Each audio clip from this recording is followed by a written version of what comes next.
Servus, Glück auf und herzlich willkommen zu einer weiteren FC Bayern Reaction. Leute, DFB-Pokalspiel steht an bei Union Berlin.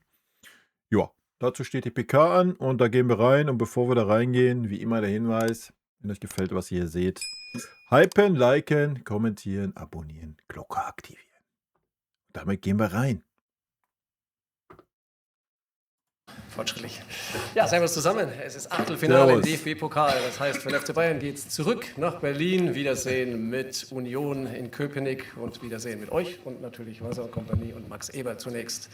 Hi zur Medienrunde und los geht's mit der ersten Frage. Ja, da war die AZ war am schnellsten. Bitte schön.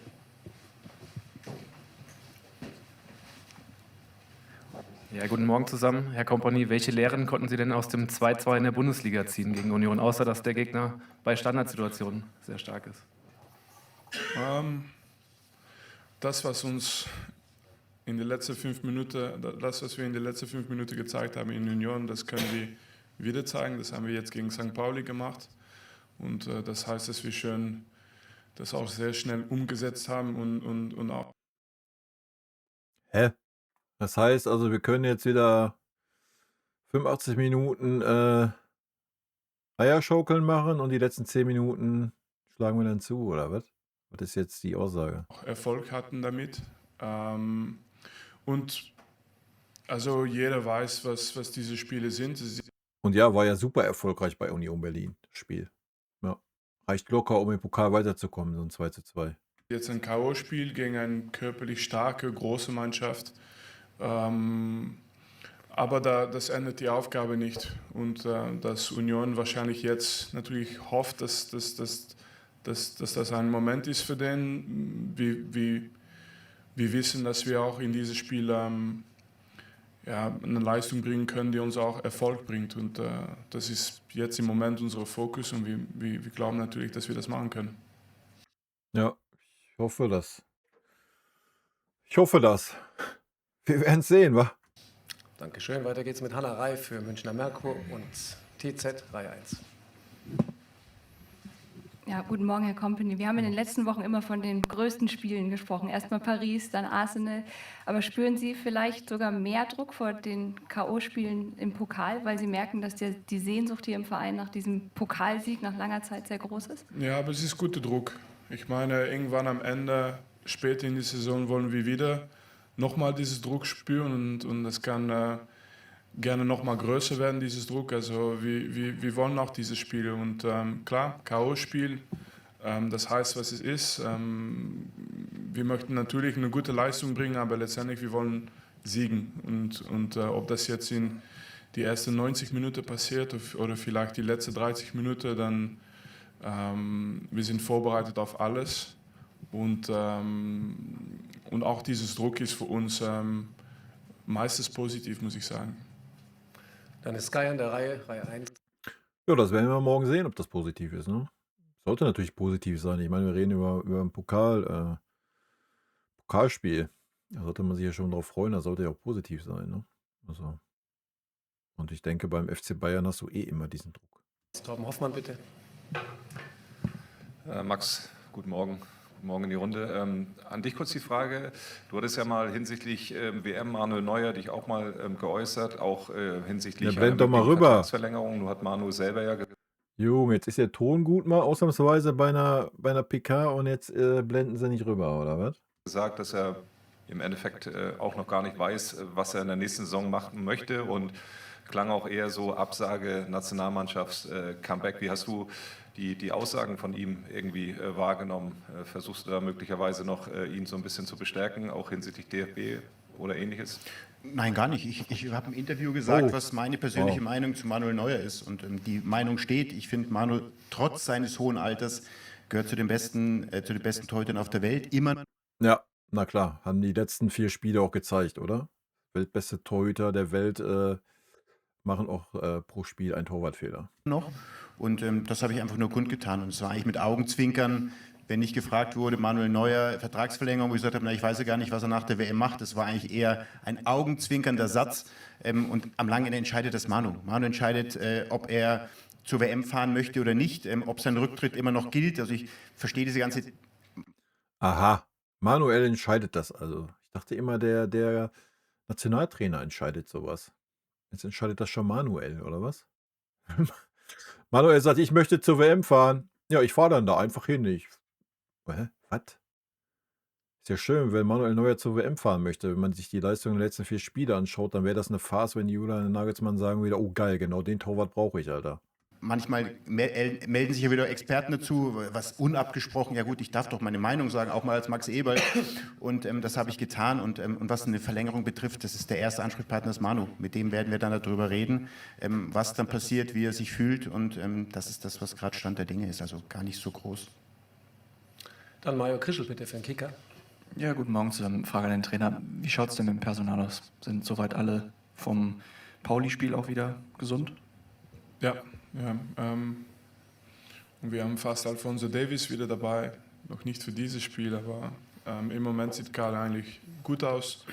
Und es ist Winter. Also manchmal ist jemand erkalten, aber sonst keine große Geschichte. Dann ganz hinten steht Alle auch topfit. Topfit, körperlich, physisch, alles läuft bei uns. am Kamera, bitte. Ja, servus, fürs ZDF, stellvertretend für den Lars Rotemann soll ich an den Vincent Kompany die Frage stellen, inwiefern verspüren Sie im Verein sowas wie eine Sehnsucht, nach mehr als 5 Jahren Abwesenheit endlich mal wieder zum Pokalfinale nach Berlin reisen zu dürfen? Ja, ich möchte natürlich auch wieder nach Berlin fahren nach diesem Spiel. Und, aber was ich sagen muss, ich kann uns nicht im Finale reden. Ich finde das immer so wichtig. Also man kann immer von Anfang an sagen, man möchte alles gewinnen und Finale. Aber es gehört Arbeit dazu und es gehört eine gewisse Einstellung dazu. Und wenn wir das zeigen morgen, wie hungrig wir sind auf diese Finale, dann weiß ich, dass wir das können. Aber ich weiß, es ist wichtig. Ja, gehe ich mit. Also groß quatschen, haben wir beim Finale da gesehen, wa? Wenn sich da irgendwelche Vereinsoberhäupter hinstellen und große Reden schwingen, muss es auf dem Platz zeigen. Fertig, ja. Ich habe auch keinen Zweifel an dieser Mannschaft. Die Frage ist, wird sie körperlich fit genug sein? So. Ich denke nicht, dass irgendwelche Experimente passieren gegen Union Berlin. Da wird wieder die Standardaufstellung auflaufen. Gucken wir uns den Taktikfuchs an. Ja, und dann ist die Frage, sind die Leute fit? Also ich denke, ein Harry Kane hat gegen Pauli nicht fit gewirkt, hat gegen Arsenal nicht fit gewirkt. Dasselbe gilt für den Kimmich, etc. So, das wird der Schlüssel sein. Ja, das ist zu hoffen. Und dann, machen wir uns nichts vor, wenn unsere Spieler fit sind. Wir sind eine Mannschaft, wir haben eine überragende Form. Die Frage wird sein, ob wir frisch sind, ob wir fit sind. Man kommt in einen Verein wie Bayern, muss man immer sagen, wir wollen alles gewinnen, grundsätzlich. Es gilt keine andere Aussage und das spüren wir auch, aber man muss es erstmal vorleben und ich hoffe, dass wir das morgen zeigen können, dass wie gerne wir da hinkommen wollen, aber es gehört erstmal viel Arbeit dazu und da sind wir auch vorbereitet. Wenn du nach vorne bitte kommst, einmal zur Bild-Zeitung, David Verhoff. Aber hey, mal was Positives. Leute, der Ton ist heute tipptopp.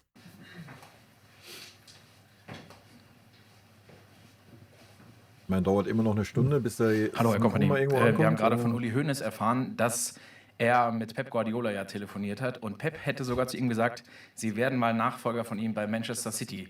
Wussten Sie von diesem Plan von Pep? Und wie viele Jahre würde das überhaupt noch dauern? Also wie viele Jahre wollen Sie am liebsten bei Bayern bleiben? Nein, also ich habe schon oft gesagt, ich bin nicht hier, um wieder. die Aussage von Uli Hoeneß zu kommentieren und das werde ich auch nicht machen. Immer ganz großes Respekt und ich habe es auch früher gesagt, der hat sich verdient, um auch seine Meinung zu sagen und das finde ich 100% gut. Aber ich bin nicht einer, im Fußball kannst du gar nicht so weit denken, glaube ich. Also mein einziges Ziel ist jetzt 100% Fokus auf, was wir mit Bayern erreichen können, was wir leisten. Und ich finde es natürlich immer so komisch im Fußball. Eine Woche sprichst du über ein anderer Verein, dann die andere Woche geht es um, wer entlassen wird. Und also ich mag nicht in diese zwei Welten leben. Ich will einfach leben in was ich jetzt habe und das konsumiert so viel von meiner Zeit. Und ich habe null Gedanke mit anderer Sache. Null Gedanke, nur diese Spieler, meine Mannschaft und morgen das Spiel gewinnen. Hat Pep Ihnen das mal gesagt, dass er Sie als Boah, ist das eine dreckige... Sorry, da habe ich heute die richtige Laune für, Alter. Immer dieses ewige Pep. Alter, da sitzt Vincent Kompany. Ich weiß nicht, was die Leute denken. Denken die, Pep hat den Finger im Arsch und er ist eine Marionette von Pep oder was? Die telefonieren von morgens bis abends und er sagt ihnen, ja, du musst aber den aufstellen, du musst das so machen. Junge, ist das nervig. Bei jedem Champions League-Spiel. Jetzt fange ich schon in der Bundesliga damit an. Nachfolger-Sieg bei Manchester City? Ja, er hat das mal in einer PK gesagt, also ich kann... Meine Güte. Es gibt Bilder, aber das hat er vor 2 Jahren gesagt, das hat er letztes Jahr gesagt. Nur, ich kann jetzt auch sagen, wer der nächste Trainer wird von Bayern, also das ist, ich entscheide das nicht. Ich hoffe, dass ich das... Entschuldigung? Ja, ich weiß nicht, der Mann sitzt hier, aber ich hoffe... Nein, was ich meine ist so ein bisschen ein... How do you say? Wink? Knieball? Augenzwinkern. Ja, Augenzwinkern. Was ich meine ist, er hat das mal in einem PK gesagt und ich habe das für 2 Jahre mal beantwortet, dann letztes Jahr wieder. Und so, egal ob wir jetzt abstiegen oder bei Bayern sind, die Frage kommt immer wieder, das wird auch immer wieder kommen und das das spielt keine Rolle in meinen Tagen. Also nur dieses Arbeit, nur diese Jungs, nur dieser Fokus. Klaus Bergmann fehlt noch mit der Frage für die DPA. Eine Frage an beide. Sie sind jetzt mehrmals in Spielen in Rückstand geraten. Ist das Zufall? Reagieren Sie da irgendwie drauf? Also was können Sie machen? Müssen Sie da am Anfang die Sinne noch ein bisschen mehr schärfen? Ja, wir fangen natürlich unsere Idee, also wir haben die Saison angefangen und wir haben fast in die ersten 20 Minuten immer 3 Tore geschossen. Dass das eine ganze Saison nicht so sein kann, das wissen wir auch alle. Also dass irgendwann diese 2, 3 Tore nicht in die ersten 20 Minuten kommen, das wussten wir. Aber dann noch ist es kein Grund, auch die Gegentore zu bekommen. Und das ist auf jeden Fall ein Fokus für uns immer, dass wir ab die erste Minute das Beste bringen. Aber ob das jetzt Zufall ist oder nicht. Naja, ich würde behaupten, das liegt auch ein bisschen an der Frische, die der Mannschaft aktuell einfach ein bisschen fehlt. Aufgrund fehlender Rotation. Schauen wir mal nach morgen oder schauen wir mal Ja, nach ganz genau. ein paar Wochen noch. Also ich habe immer das Gefühl, dass wir in diesen Momenten richtig reagieren und dass wir, dass was passiert im Rahmen von das Normale ist, aber wenn es am Ende nicht so ist, dann werden wir auch dann werden wir auch die richtigen Schritte machen, dass es nicht mehr passiert. Aber im Moment würde ich noch mal sagen, also wenn wir die letzten 20 Spiele schauen oder so, haben wir meistens nach 20 Minuten 3-0 geführt. Das ist die Wahrheit auch. Und jetzt halt ist es anders. Schauen wir mal. Also ich glaube, dass die Mannschaft normalerweise immer richtig reagiert und dass wir das wieder machen können. Dann ist Hanna Reif. Wilde Aussage, aber gut. Meine Thesen stehen, habt ihr gehört in den letzten Videos. Ich warte das Spiel morgen ab. Ja, und dann können wir mehr sagen, denke ich. Wieder dran, bitte. Auch noch eine Frage an Herrn Kompany. Sie rotieren sehr viel, aber es ist auffällig, dass in den letzten großen Spielen auf der Doppel-6 neben Joshua Kimmich immer Alexander Pavlovic und nicht Leon Goretzka aufgelaufen ist. Hat er da im Moment die Nase vorn und wie ist die Rolle von Leon Goretzka? Sprechen Sie mit ihm auch darüber, weil er ja mit Blick auf die WM sicherlich auch viel Spielzeit haben möchte, wie alle anderen auch? Ja, aber natürlich, als Spieler hast du in einem WM-Jahr immer mehr Druck. Und, aber ich möchte das gerne nützen, dementsprechend, dass das einfach... Naja, ich denke mal, Leon Goretzka kann sich bei uns nicht beschweren, was seine Spielzeit angeht, Alter. Bekommt schon mehr Spielzeit, als ihm eigentlich zusteht, wenn wir ehrlich sind. Ja, dafür muss ein Tom Bischof auf Spielzeit verzichten, also. Oder muss auf irgendwelchen komischen Positionen rumdümpeln. Ich glaube nicht, dass ein Leon Goretzka sich beschweren kann, was seine Spielzeit angeht. Aufgrund seiner Leistung diese Saison. die Leistungen besser macht von alle. Also dieser Konkurrenzkampf ist überhaupt nicht schlecht für uns. War auch eine starke bis jetzt für uns. Und ich glaube, dass wenn man schaut auf die Minuten im Moment, dass jeder seine Minute bekommen hat. Und wenn es mal so ist, dass einer oder der andere Spieler mal oft spielt, ist es für mich noch keine große Zeige von Ranking, sondern einfach Konkurrenzform. Und wenn der eine oder andere spielen muss, dann habe ich trotzdem totales Vertrauen. Also das ist für mich kein großes Thema, aber ich versuche natürlich immer, das zu machen, was richtig ist für die Mannschaft normalerweise. Ja. Klaus Bergmann wieder, bitte. Weiß ich nicht. Immer diese Aussagen, ja, ich habe in jeden Vertrauen, bla bla bla. Wenn man sich die Aufstellung anschaut, dann ist dann das Vertrauen da, wenn's nicht mehr anders geht, Alter. Aber nicht, wenn irgendwie alles zur Verfügung steht, dann laufen schon immer dieselben Spiele auf. Auch wenn sie besser eine Pause kriegen sollten. Was kann man ziehen daraus, dass man erst vor kurzem bei Union gespielt hat? Was sehen Sie dort an positiven Dingen oder ist es eher negativ? Naja, was kannst du sehen? Du kannst sehen, dass es nicht reicht, wenn du da nicht 110% gibst. Ja. Wenn du da letztes Mal glücklich ein 2-2 geholt hast, dann weißt du, auf dem Pokal gesehen, dass es mit Sicherheit nicht einfacher wird. Ja. Und du musst voll da sein. Bist du das nicht, wird es sehr schwer. Ja. Na gut, man kennt sich, man hat schon einmal gegeneinander gespielt. Man kennt die alte Försterei, man hat aber trotzdem nochmal diese besondere Stimmung gespürt. Und ich glaube, nach dem Spiel braucht Winnie nicht großartig den Finger heben und sagen, hey, konzentriert euch, da ganz kommt ein genau. verdammt schweres Spiel auf euch zu, weil wir haben es selber erfahren. Also ich würde es eher als einen kleinen Vorteil sehen. Okay. Kein Blick bin mehr nach gespannt. oben, alle notieren, schreiben, texten.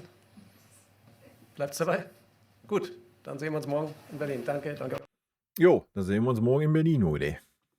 Bin gespannt. Ja, wird ein interessantes Spiel werden, denke ich. Wie gesagt, haben wir Topform, sind wir topfrisch, kann das Ding auch schnell durch sein. Wir alle haben das Spiel gesehen, wa? Also, warten wir mal ab.